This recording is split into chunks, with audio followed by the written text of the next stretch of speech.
There are really two debates or questions involving Article 2.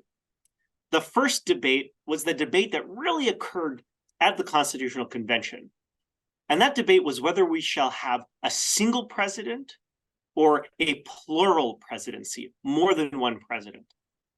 After all, a single president kind of looks like a king or has the potential to be a king. Edmund Randolph, who refused to sign the Constitution at the end, he was at the convention and he said that a unitary executive, a single president, is the fetus of monarchy.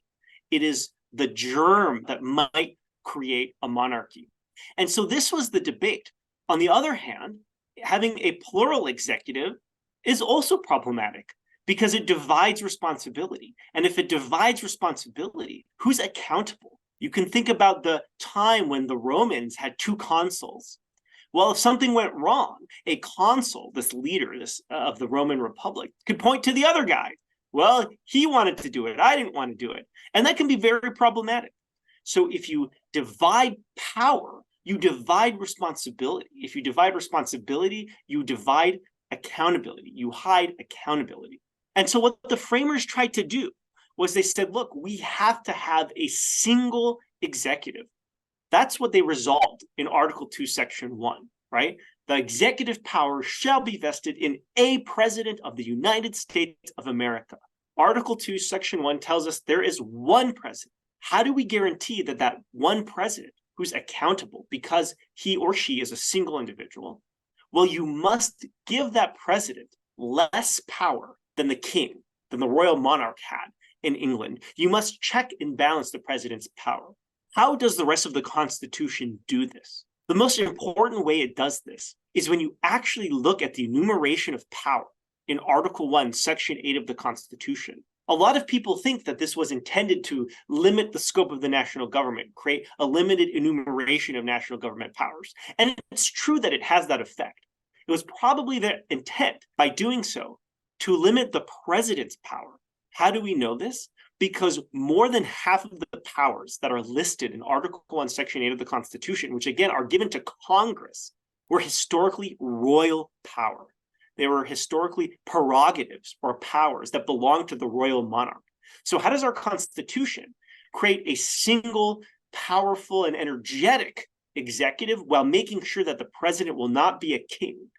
By giving most of the royal monarch's power to Congress. This then raises the question, well, what powers does the president have if a lot of the royal powers have been given to Congress? Well, the two big ones are the executive power, that is the power to execute the laws. The president cannot make up law. The president cannot be a lawmaker. Congress makes the laws. The president gets to enforce the laws. And the second really important power is the commander-in-chief power. Congress gets us into war. Congress has the declare war power. Although modern presidents tend to ignore this, the president cannot just send troops without congressional authorization. The president cannot unilaterally declare war. Congress can declare war. The president, however, then gets to be commander-in-chief. Congress provides a navy. Congress supplies an army. The president can only effectuate a war that is declared by Congress, and the president can only effectuate that war with whatever army and navy and air force or space force that Congress has given the president.